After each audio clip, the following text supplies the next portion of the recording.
ഓരോ ബ്രഹ്മാണ്ടത്തിലും വെവ്വേറെ ബ്രഹ്മാവിനെയും വിഷ്ണുവിനെയും ശിവനെയും കണ്ടപ്പോൾ നമ്മുടെ ബ്രഹ്മാവ് അത്ഭുത സ്തബ്ധനായി.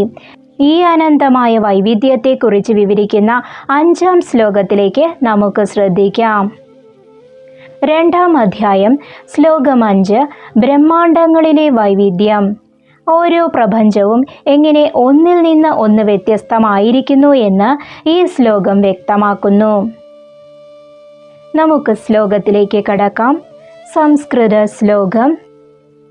പ്രതിവിശ്വം പൃഥക് ശക്രോ ദിക്പാലാശ്ച പൃഥക് പൃഥക് പൃഥക് സൂര്യാധയോ ദേവാ മുനേ ലോകാന്തരാണി ച.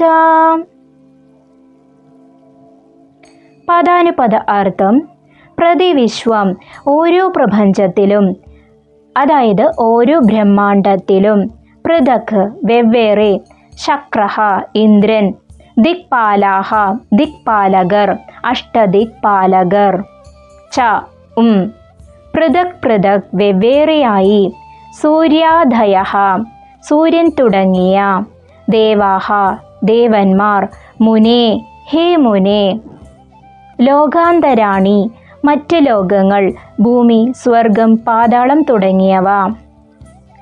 ഈ ശ്ലോകത്തിൻ്റെ സാരാംശം: ഹേ മുനേ, ഓരോ ബ്രഹ്മാണ്ടത്തിലും വെവ്വേറെ ഇന്ദ്രന്മാരും വെവ്വേറെ ദിക്പാലകരും ഉണ്ടായിരുന്നു. അതുപോലെ തന്നെ ഓരോ പ്രപഞ്ചത്തിനും സ്വന്തമായി സൂര്യചന്ദ്രന്മാരും മറ്റ് ദേവന്മാരും വ്യത്യസ്തങ്ങളായ ലോകങ്ങളും ഉണ്ടായിരുന്നു. ഗഹനമായ വിശദീകരണവും തത്വചിന്തയും. ഈ ശ്ലോകം നമ്മുടെ ഭാവനയ്ക്കും അപ്പുറമുള്ള സൃഷ്ടിയുടെ വ്യാപ്തിയെ കാണിച്ചു തരുന്നു. പൂർണ്ണമായ ഭരണ സംവിധാനം. ഓരോ ബ്രഹ്മാണ്ടവും സ്വയം പര്യാപ്തമായ ഒരു യൂണിറ്റാണ്. ഒന്നിലെ സൂര്യനല്ല മറ്റൊന്നിലേത്. ഓരോന്നിനും അതിൻ്റേതായ ഇന്ദ്രനും നിയമങ്ങളുമുണ്ട്. ഇത് ഭഗവാന്റെ അനന്തമായ സൃഷ്ടിക്ഷമതയെ, ക്രിയേറ്റീവ് പവറിനെ വെളിപ്പെടുത്തുന്നു. സൂക്ഷ്മവും സ്ഥൂലവും. നമ്മൾ കാണുന്ന ഈ സൂര്യൻ നമുക്ക് വലുതാണ്. എന്നാൽ ബ്രഹ്മാവ് കണ്ട ആ വിശ്വമണ്ഡപത്തിൽ ഇവയെല്ലാം ചെറിയ കുമിളകൾ പോലെ മാത്രമാണ്. ഏകത്വവും ബഹുത്വവും. രൂപങ്ങൾ അനന്തമാണെങ്കിലും ഇവയെല്ലാം പ്രവർത്തിക്കുന്നത് ഒരേ പരമാത്മാവിൻ്റെ ഊർജത്തിലാണ്. ഗുരുനാഥൻ്റെ ഉപദേശം: വത്സ, പ്രപഞ്ചം നിനക്ക് ചുറ്റും മാത്രം കറങ്ങുന്ന ഒന്നാണെന്ന് ഒരിക്കലും കരുതരുത്.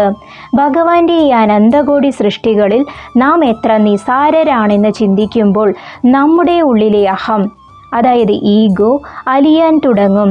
നിന്റെ പ്രശ്നങ്ങൾ നിനക്ക് വലുതായി തോന്നുമ്പോൾ ഈ ലക്ഷോപലക്ഷം സൂര്യന്മാരെയും ഇന്ദ്രന്മാരെയും ഭരിക്കുന്ന ആ ജഗദീശ്വരനെ സ്മരിക്കുക. അപ്പോൾ നിന്റെ ആകുലതകൾ അപ്രത്യക്ഷമാകും. ബ്രഹ്മാവ് ഓരോ ബ്രഹ്മാണ്ടത്തെയും സൂക്ഷ്മമായി നിരീക്ഷിച്ചു. ഇനി 6-ാം ശ്ലോകത്തിൽ ബ്രഹ്മാവ് തൻ്റെ സ്വന്തം ബ്രഹ്മാണ്ടത്തെ എങ്ങനെ തിരിച്ചറിഞ്ഞു എന്നും അവിടെ അദ്ദേഹം എന്തു ചെയ്തു എന്നും നമുക്ക് നോക്കാം. പരമാത്മാവായ കൃഷ്ണൻ്റെ ലീലകളും പ്രപഞ്ച സൃഷ്ടിയുടെ രഹസ്യങ്ങളും ഈ പുരാണത്തിലൂടെ നമുക്ക് വരും ദിവസങ്ങളിൽ കൂടുതൽ അറിയാം. ഇന്നത്തെ ഈ ഭാഗം നിങ്ങൾക്ക് ഇഷ്ടമായെങ്കിൽ ഇത് മറ്റുള്ളവരിലേക്കും പങ്കുവയ്ക്കുക. അടുത്ത ശ്ലോകങ്ങളുമായി നമുക്ക് വീണ്ടും കാണാം.